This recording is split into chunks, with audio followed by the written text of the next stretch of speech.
अब डिस्कस करते हैं थर्ड एनएफ को। A relation is in third NF if and only if for all non trivial functional dependency X arrow Y either X is a super key or Y is a prime attribute. तो एक relation आपका 3NF में होगा अगर उसमें सभी non trivial functional dependency जिनकी की फॉर्म होगी एक्स एरो वाई, उसमें एक्स या तो सुपर की होगा या फिर वाई आपका प्राइम एट्रीब्यूट होगा। ठीक है ना। देखिए इसका क्या मतलब, इसका मतलब ये है फंक्शनल डिपेंडेंसी। और कौन सी देखिए दो टाइप की फंक्शनल डिपेंडेंसी होती है, trivial functional dependency and non trivial functional dependency. तो हम यहां पर नॉन ट्रिवियल फंक्शनल डिपेंडेंसी ले रहे हैं, यानी नॉन ट्रिवियल फंक्शनल डिपेंडेंसी, और इसका मतलब हो जाएगा for all non trivial functional dependency. तो हम ऐसा बोल सकते हैं कि एक रिलेशन 3NF में होगा अगर उस रिलेशन में जितनी भी नॉन ट्रिवियल फंक्शनल डिपेंडेंसी होगी उसमें या तो ये एक्स जो है, जितनी भी नॉन ट्रिवियल फंक्शनल डिपेंडेंसी होगी एक्स एरो वाई, उसमें या तो एक्स आपका सुपर की हो या फिर वाई जो है वो आपका प्राइम एट्रीब्यूट हो। ठीक है ना। तो या फिर इसको हम इस तरीके से भी बोल सकते हैं, a relation is in 3NF if it should not contain any transitive dependency. अगर रिलेशन आपका 3NF में होगा तो उसमें एक भी ट्रांजिटिव डिपेंडेंसी नहीं होगी।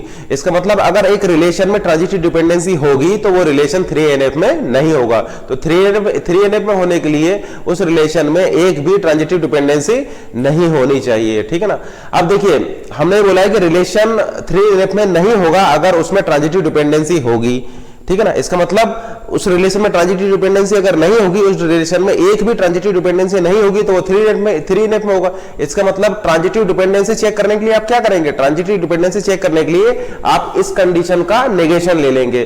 ठीक है ना। क्योंकि देखिए रिलेशन अगर आपका 3NF में होगा अगर वो इस कंडीशन को सेटिस्फाई करेगा, तो अगर रिलेशन आपका इस कंडीशन को सेटिस्फाई करेगा तो 3NF में होगा, और अगर वो 3NF में है तो वो उसके अंदर एक भी TD नहीं होगी। इसका मतलब TD या ट्रांजिटिव डिपेंडेंसी के लिए क्या कंडीशन होगी, ट्रांजिटिव डिपेंडेंसी के लिए जो कंडीशन होगी वो इसकी अपोजिट होगी या नेगेशन होगी। तो इसका नेगेशन लेंगे तो क्या मिल जाएगा, इसका मतलब X arrow Y is transitive dependent if and only if X is not a super key and y is non prime attribute. यानी देखिए इसका नेगेशन लेंगे, यहां पर क्या है कि x इज ए सुपर की, इसका नेगेशन हो जाएगा x is not a super key, और का नेगेशन हो जाएगा एंड, और y यहां पर क्या है प्राइम एट्रीब्यूट, प्राइम एट्रीब्यूट का नेगेशन हो जाएगा y is non prime attribute. इसका मतलब अगर इस कंडीशन का हम नेगेशन ले लेंगे तो हमें कंडीशन मिल जाएगी ट्रांजिटिव डिपेंडेंसी के लिए।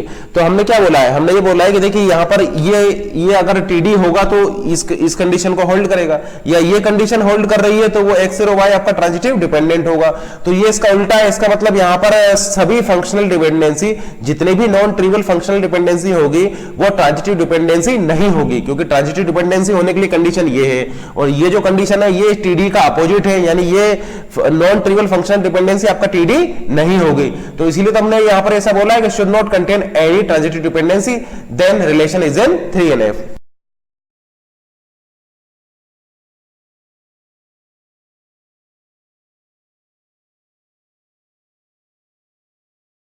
Let R be the relational schema is in 3NF if and only if for all non-trivial functional dependency x arrow y either x is a super key or y is a prime attribute। तो हमने ये बोला है कि आपका x super की होना चाहिए। इसका मतलब अगर x कैंडिडेट की होगा तो एवरी कैंडिडेट की है सुपर की। इसका मतलब अगर x कैंडिडेट की है तो वो भी कैंडिडेट की भी आपका सुपर की होता है। अगर x प्राइमरी की है तो प्राइमरी की भी आपका सुपर की होता है। यानी आप कोई भी की ले सकते हैं, वो की आपका क्या हो जाएगी, सुपर की हो जाएगा। एनी की इज सुपर की। तो हम ऐसा बोल सकते हैं कि यहाँ पर आपका अगर प्राइमरी की है तो वो भी आपका सुपर की हो जाती है, एवरी प्राइमरी की इज सुपर की।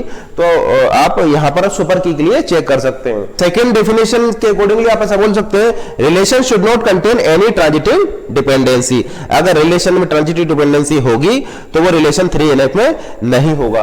या ये थर्ड या ये ट्रांजिटिव डिपेंडेंसी के लिए आपकी कंडीशन हो जाएगी ये फर्स्ट कंडीशन का नेगेशन। देखिए यहां पर हमने ये बाय डिफॉल्ट एज्यूम किया है कि अगर आप एक रिलेशन को 3NF के लिए चेक कर रहे हैं तो आपका ऑलरेडी 2NF में होगा। इसका मतलब देखिए इस कंडीशन में हमने यहां पर ये चीज नहीं लिखी है कि रिलेशन आपका 2NF में होना चाहिए। ये बाय डिफॉल्ट हम यहां पर इंक्लूड कर रहे हैं कि अगर आप रिलेशन को 3NF के लिए चेक करने जा रहे हैं तो वो रिलेशन आपका ऑलरेडी 2NF में है। अदरवाइज अगर आपका रिलेशन 2NF में नहीं है तो फिर आप उसको 3NF के लिए चेक नहीं कर सकते, या फिर आप इसको यहां पर लिख सकते हैं प्लस एक कंडीशन और लिख सकते हैं, रिलेशन इज इन 2NF, वो रिलेशन आपका ऑलरेडी 2NF में होना चाहिए। ठीक है ना, अगर रिलेशन आपका 2NF में है प्लस दिस कंडीशन आपका होल्ड कर रही है, देन आप बोलेंगे रिलेशन आपका 3NF में होगा। ठीक है ना, तो इसमें हमने ये एज्यूम्पशन किया था कि रिलेशन आपका ऑलरेडी 2NF में है, या इसको आप यहां पर भी ऐड कर सकते हैं, रिलेशन इज इन 2NF। इसका मतलब रिलेशन आपका ऑलरेडी 2NF में है, देन आप इस कंडीशन को चेक कर रहे हैं कि आप उसमें आपका एक भी ट्रांजिटिव डिपेंडेंसी नहीं होनी चाहिए, देन हम ऐसा क्लेम कर सकते हैं कि रिलेशन आपका 3NF में होगा।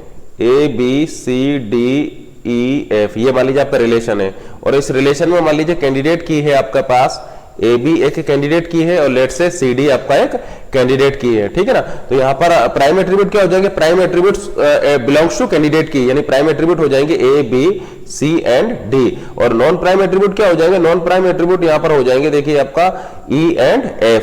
अब मान लीजिए कि यहाँ पर इस रिलेशन के लिए हम कुछ फंक्शनल डिपेंडेंसी लिख रहे हैं, लेट से कि यहाँ पर आपका एक FD गिवन है ABE एरो लेट से F, अगर मान लीजिए ये एक FD गिवन है तो क्या ये FD TD होगी, नहीं होगी। क्यों, क्योंकि देखिए ये इस कंडीशन को सेटिस्फाई कर रही है, ये FD 3NF की कंडीशन को सेटिस्फाई कर रही है।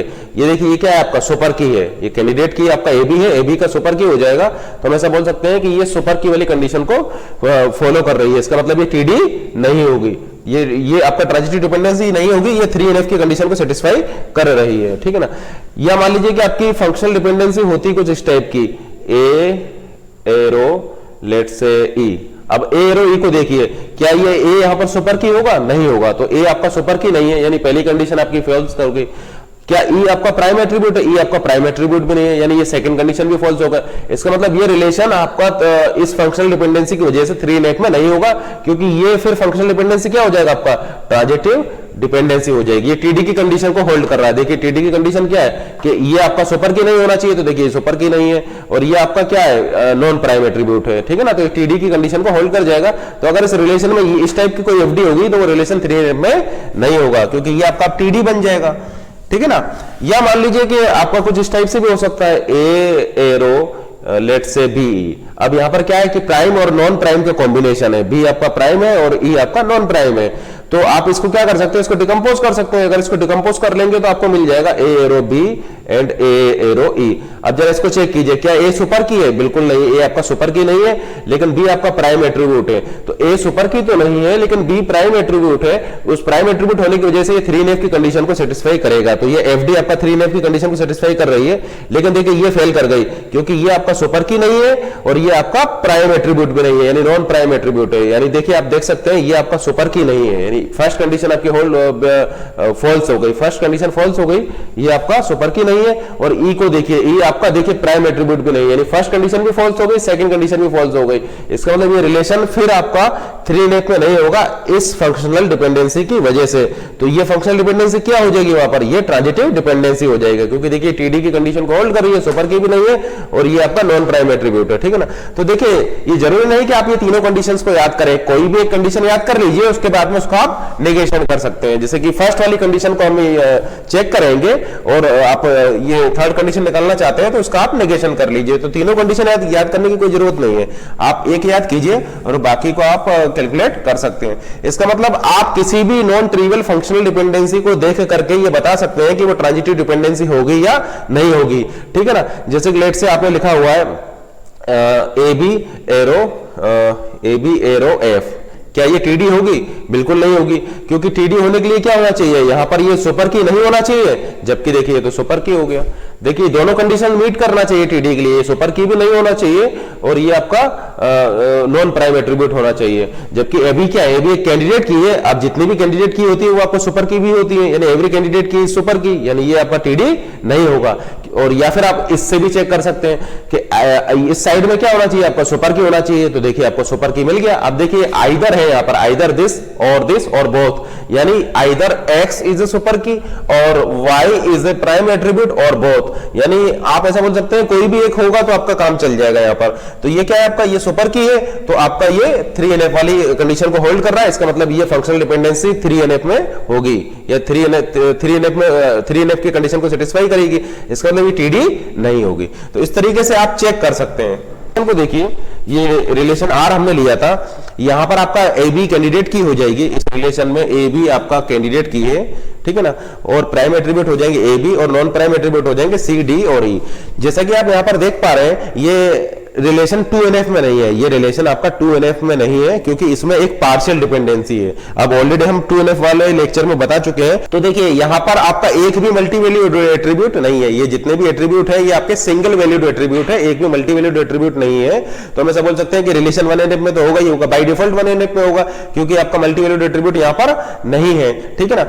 अब ये 1NF में तो है लेकिन ये 2NF में नहीं होगा क्योंकि यहां पर एक पार्शियल डिपेंडेंसी एग्जिस्ट करती है। पार्शियल डिपेंडेंसी के केस में आप क्या चेक करते थे कि left hand side proper subset होना चाहिए कैंडिडेट की का और right hand side non prime attribute होना चाहिए। तो देखिए लेफ्ट हैंड साइड आपका क्या है, B is a proper subset of candidate key AB, B is a proper subset होना चाहिए, सबसेट नहीं प्रॉपर सबसेट। तो बी आपका प्रॉपर सबसेट है और राइट हैंड साइड को चेक कीजिए आपका नॉन प्राइम एट्रीब्यूट है, तो ये आपका क्या हो जाएगा, पार्शियल डिपेंडेंसी हो जाएगा। इसका मतलब आप ऐसा बोल सकते हैं कि ये रिलेशन 2NF में नहीं होगा due to this functional dependency, क्योंकि ये फंक्शनल डिपेंडेंसी आपका पार्शियल डिपेंडेंसी होगी और इस पार्शियल डिपेंडेंसी की वजह से आपके रिलेशन में रिडंडेंसी होगी। जैसे कि आप चेक कर सकते हैं ये B एरो E की वजह से आपके रिलेशन में ये रिडंडेंसी आ रही थी।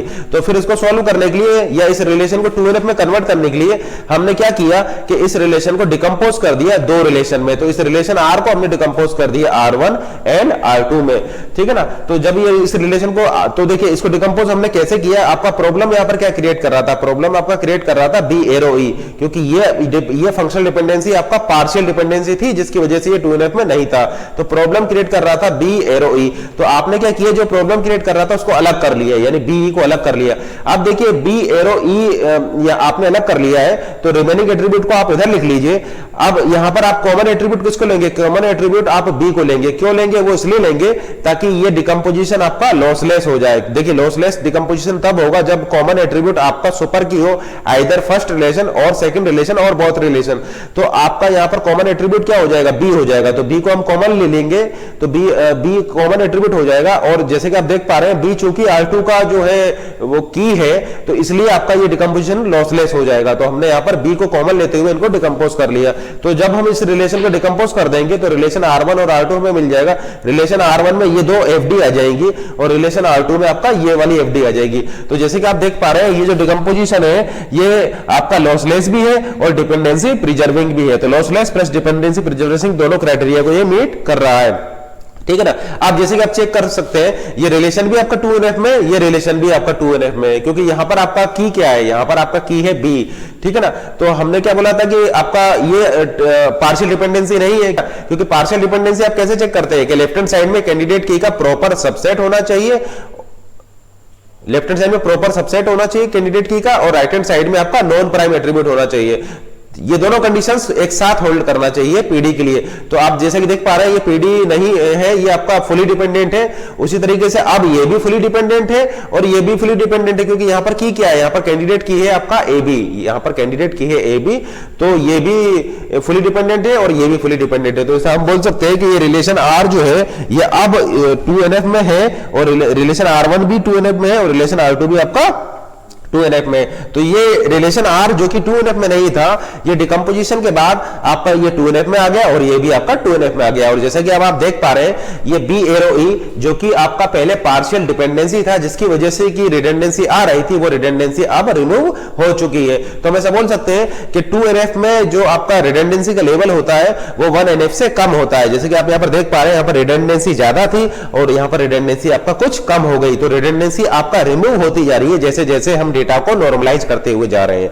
तो ये रिलेशन आपका 2NF में नहीं था, इसलिए इसमें ज्यादा रिडंडेंसी थी। हमने जैसे इसको 2NF में कन्वर्ट किया, इसमें रिडंडेंसी का लेवल कम हो गया। देखिए ये रिडंडेंसी आपकी खत्म हो गई, यानी बी एरो ई की वजह से, जो इस फंक्शनल डिपेंडेंसी की वजह से जो आपकी रिडंडेंसी थी वो अब आपका यहाँ पर रिड्यूस हो गई है, ठीक है ना। लेकिन अभी भी आप जैसे कि देख पा रहे हैं यहाँ पर कुछ रिडंडेंसी बची हुई है। देखिए ये कुछ रिडंडेंसी यहाँ पर बची हुई है। ये रिलेशन 2NF में है, ये रिलेशन R1 आपका 2NF में है, लेकिन 2NF में भी आपका कुछ रिडंडेंसी बची हुई है इस functional dependency C arrow D की वजह से। तो ये C एरो D की वजह से आप देख पा रहे हैं कि फिर यहाँ पर कुछ आपका रिडंडेंसी है, क्योंकि जब जब C की वैल्यू सेम होगी तब तब D की वैल्यू भी आपका सेम हो जाएगी। तो हम ऐसा बोल सकते हैं कि इस फंक्शनल डिपेंडेंसी की वजह से आपको फिर से यहाँ पर कुछ रिडंडेंसी मिलेगी। सकते हैं कि ये जो सेकंड नॉर्मल फॉर्म में आपका redundancy level first normal form से कम होता है, लेकिन रिडंडेंसी आपका सेकंड नॉर्मल फॉर्म में भी एग्जिस्ट करती है। जैसे कि आप देख पा रहे हैं ये रिडंडेंसी अभी रिमूव नहीं हुई है, कंप्लीटली रिमूव नहीं हुई है, केवल ये वाली रिमूव हुई है, बी एरो ई वाली रिमूव हुई है, तो लेकिन आपका ये एग्जिस्ट करती है।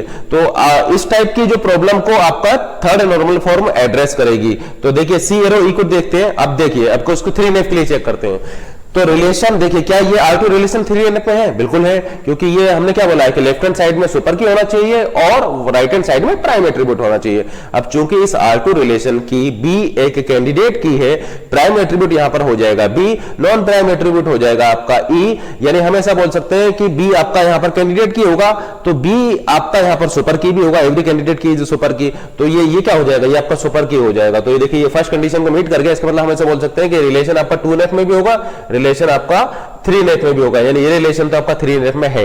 चेक कीजिए क्या ये रिलेशन 3NF में है। देखिए लेफ्ट हैंड साइड में आपका कैंडिडेट की, लेफ्ट हैंड साइड में आपका सुपर की होना चाहिए, तो देखिए लेफ्ट हैंड साइड में सुपर की है आपका, तो ये तो आपका 3NF की कंडीशन को सेटिस्फाई कर रहा है। ये देखिए लेफ्ट हैंड साइड में सुपर की होना चाहिए, लेकिन देखिए ये लेफ्ट हैंड साइड में सुपर की तो है नहीं आपका, राइट, या फिर राइट हैंड साइड में प्राइम एट्रीब्यूट होना चाहिए, लेकिन देखिए ये तो डी तो आपका नॉन प्राइम एट्रीब्यूट है, क्योंकि यहां पर कैंडिडेट की है आपका AB, तो प्राइम एट्रीब्यूट हो जाएंगे रिलेशन R1 के लिए A और B, और नॉन प्राइम एट्रीब्यूट हो जाएंगे। देखिए इस रिलेशन को हम लिख रहे हैं, यहां पर आपके जो कैंडिडेट की है वो है आपका AB, यानी आप ऐसा बोल सकते हैं कि यहां पर प्राइम एट्रीब्यूट आपके हो जाएंगे A, B, यानी आप ऐसा बोल सकते हैं कि यहां पर नॉन प्राइम एट्रीब्यूट आपके हो जाएंगे C, D, ठीक है ना। अब ये फर्स्ट फंक्शनल डिपेंडेंसी को लेते हैं, नॉन ट्रिवियल फंक्शनल डिपेंडेंसी के लिए हम चेक कर रहे हैं। तो ये फर्स्ट फंक्शनल डिपेंडेंसी देखिए ये आपका क्या है, ये आपका सुपर की है, क्योंकि कैंडिडेट की है तो सुपर की भी हो जाएगा, यानी ये आपका 3NF वाली कंडीशन को सेटिस्फाई कर रहा है। अब सेकंड फंक्शनल डिपेंडेंसी देखते हैं, C एरो D, क्या ये सुपर की है? ये नहीं, ये आपका सुपर की नहीं है,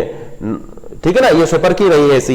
और क्या ये D प्राइम एट्रीब्यूट है? D प्राइम एट्रीब्यूट भी नहीं है, D आपका नॉन प्राइम एट्रीब्यूट है, यानी हम ऐसा बोल सकते हैं ये कंडीशन भी फेल हो गई, ये कंडीशन भी फेल हो गई, तो ये रिलेशन 3NF में नहीं होगा, और उसके नहीं होने का रीजन ये फंक्शनल डिपेंडेंसी होगा, क्योंकि ये फंक्शनल डिपेंडेंसी आपका एक ट्रांजिटिव डिपेंडेंसी है, ये TD है आपका। आप चेक कर सकते हैं, देखिए TD की कंडीशन को सेटिस्फाई कर रहा है, X आपका सुपर की भी नहीं है और Y आपका नॉन प्राइम एट्रीब्यूट है, यानी ये ट्रांजिटिव डिपेंडेंसी है। तो इस ट्रांजिटिव डिपेंडेंसी यहां पर इस रिलेशन में एग्जिस्ट करती है, इसी की वजह से ये रिडंडेंसी आ रही थी। तो जैसे कि आप चेक कर सकते हैं ये C एरो D आपका एक TD है, जिसकी की वजह से यहां पर रिडंडेंसी इस रिलेशन में आ रही है। तो जैसे कि हमने आपको बताया था कि ये जो नॉर्मलाइजेशन आपको बताएगा कि आपको उस टेबल को कहां पर डिकम्पोज करना है, तो ये आपको 3NF ने बताया है कि आपके रिलेशन में इस प्लेस पर रिडंडेंसी होगी, यानी C एरो D वाले प्लेस पर रिडंडेंसी होगी, ये आपको 3NF की कंडीशन ने बताया है। जैसे कि आप देख पा रहे हैं ये रिलेशन आपका 3NF में नहीं है, 2NF में तो है लेकिन 3NF में नहीं है, नॉट इन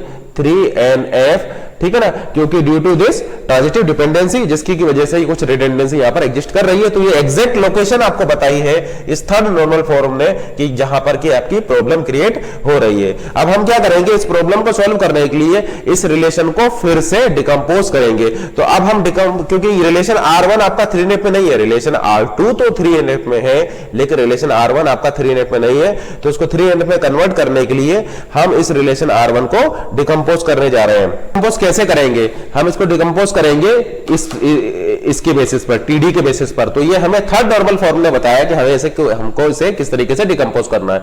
तो लेट से ये आप जो कि मेरा प्रॉब्लम क्रिएट कर रहा है, ठीक है ना, तो मैं क्या करने जा रहा हूं कि इस रिलेशन R को डिकम्पोज करने जा रहा हूं दो रिलेशन में, लेट से R11 एंड R12, क्योंकि देखिए ये 3NF में नहीं है, इसलिए मैं इस R1 रिलेशन को डिकम्पोज कर रहा हूं R11 R12 में। अब देखिए मैं यहाँ पर देखिए प्रॉब्लम कौन सा क्रिएट कर रहा है, प्रॉब्लम मुझे क्रिएट कर रहा है सी एरो डी, क्योंकि देखिए ये कंडीशन तो मेरा 3NF की कंडीशन, ये फंक्शनल डिपेंडेंसी, ये नॉन ट्रिवियल फंक्शनल डिपेंडेंसी तो मेरी 3NF की कंडीशन को सेटिस्फाई कर रही है, लेकिन ये वाली फंक्शनल डिपेंडेंसी फेल कर गई थी क्योंकि ये आपका एक टीडी है, ट्रांजिटिव डिपेंडेंसी है। तो प्रॉब्लम कौन क्या क्रिएट कर रहा है, प्रॉब्लम क्रिएट कर रहा है सीडी, तो मैंने इसको अलग कर लिया, तो ये सीडी को मैंने अलग कर लिया, ठीक है ना। और आपका यहाँ पर क्या आ जाएगा, यहाँ पर आ जाएगा आपका ए बी। अब देखिए ये डिकम्पोजिशन मुझे कैसा करना है, लॉसलेस करना है, तो लॉसलेस करने के लिए common attribute candidate, common attribute super की होना चाहिए उन दोनों में से किसी भी एक रिलेशन का या दोनों रिलेशन का कॉमन एट्रीब्यूट। अब मैं यहाँ पर क्या लूंगा, सी को लूंगा, सी को लेने से क्या हो जाएगा कि चूंकि सी जो है इसका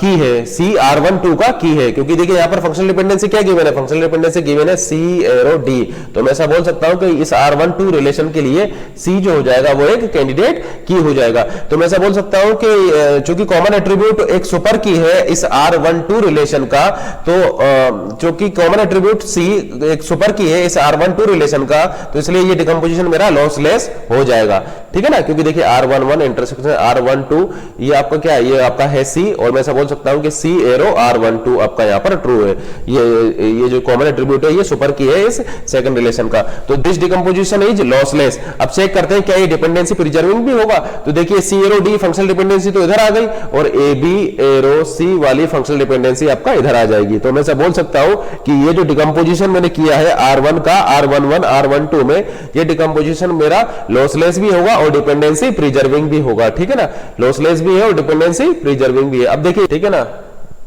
अब देखिए R11 रिलेशन में मेरा की क्या हो जाएगा, की हो जाएगा मेरा ए बी कंबाइंड, की हो जाएगा मेरा ए बी, और R12 रिलेशन में की हो जाएगा मेरा सी, ठीक है ना। इसका मतलब मैं ऐसा बोल सकता हूं कि देखिए यहां पर आपका कैंडिडेट की क्या हो जाएगा, कैंडिडेट की हो जाएगा मेरा ए बी, और इस रिलेशन के लिए कैंडिडेट की मेरा हो जाएगा सी, ठीक है ना। अब पर आपका प्राइम एट्रीब्यूट हो जाएगा ए कॉमा बी, प्राइम एट्रीब्यूट हो गए यहां पर मेरे ए और बी, और नॉन प्राइम एट्रीब्यूट हो जाएगा, नॉन प्राइम एट्रीब्यूट मेरे हो जाएंगे यहाँ पर सी, यहाँ पर मेरे प्राइम एट्रीब्यूट हो जाएंगे सी, और मैं ऐसा बोल सकता हूँ नॉन प्राइम एट्रीब्यूट इस रिलेशन के लिए मेरे पास मेरा हो जाएगा यहाँ पर डी, ठीक है ना। अब देखिए इसको मैं 3NF के लिए चेक करता हूं, क्योंकि ये रिलेशन 3NF में नहीं था तो मैंने इसको डिकम्पोज कर दिया। अब चेक कीजिए क्या ये रिलेशन 3NF में है, बिल्कुल है, क्योंकि ये जो फंक्शनल डिपेंडेंसी है ये अब इस कंडीशन को मीट कर रही है। देखिए ए बी क्या है, ए बी आपका सुपर की है, इसी तरीके से आप इसको चेक कर सकते हो, ये सी क्या है, सी भी आपका एक सुपर की है, ठीक है ना। तो हम ऐसा बोल सकते हैं कि ये जो डिकम्पोज रिलेशन है ये आपका 3NF में है इन थर्ड नॉर्मल फॉर्म, और ये भी आपका इन थर्ड नॉर्मल फॉर्म होगा, ठीक है ना। क्योंकि देखिए ये आपका बोल सकते हैं कि ये भी टीडी नहीं है और अब आपका ये भी टीडी नहीं है, क्योंकि आपका ये इस कंडीशन को सेटिस्फाई कर रही है, तो लेफ्ट हैंड साइड में सुपर की हो या राइट हैंड साइड में प्राइम एट्रीब्यूट हो, तो देखिए लेफ्ट हैंड साइड में सुपर की है, लेफ्ट हैंड साइड में भी सुपर की है, तो दोनों ही रिलेशंस अब आपके 3NF में हो जाएंगे। तो जैसे कि आप देख पा रहे हैं इस रिलेशन R को थर्ड नॉर्मल फॉर्म में कन्वर्ट करने के लिए हमने इन तीन रिलेशन में डिकम्पोज किया है। अब ये रिलेशन भी 3NF में है, ये भी 3NF में है, और ये भी आपका 3NF में है। तो इस रिलेशन R को मैं 3 रिलेशन में डिकम्पोज कर दूंगा, और ये दोनों, और ये रिलेशन R मेरा थर्ड नॉर्मल फॉर्म में अब आ जाएगा आफ्टर डिकम्पोजिशन। अब जरा ये चीज और देखिए, क्या ये जो प्रॉब्लम थी रिडंडेंसी वाली वो अब क्या सॉल्व हो गई डिकम्पोजिशन के बाद? देखिए बिल्कुल सॉल्व हो गई, क्योंकि आप यहां पर क्या ले लेंगे, आप यहां पर ले लेंगे ए बी सी, आप वैल्यूज रख सकते हैं, ये हो जाएगा A1 B1 C1, A1 B2 C1 जाएंगी, और देखिए यहां पर आपका R12 में हो जाएगा आपका C एंड D, और ये आपका हो जाएगा C1 D1, ये आपका हो जाएगा C2 D2। तो जैसा कि आप देख पा रहे हैं ये रिडंडेंसी अब यहां पर आपका सॉल्व हो चुकी है, ये रिडंडेंसी देखिए आपका रिमूव हो चुकी है। तो हम ऐसा बोल सकते हैं redundancy level in third NF is less than redundancy level in 2NF। Second normal form से कम रिडंडेंसी लेवल होगा थर्ड नॉर्मल फॉर्म में, ठीक है ना। तो थर्ड नॉर्मल फॉर्म में आपका रिडंडेंसी का लेवल और कम हो गया, रिडंडेंसी आपका और रिडंडेंसी आपका और रिड्यूस हो चुकी है, ठीक है ना। तो रिडंडेंसी और रिड्यूस हो गई है इन थर्ड नॉर्मल फॉर्म।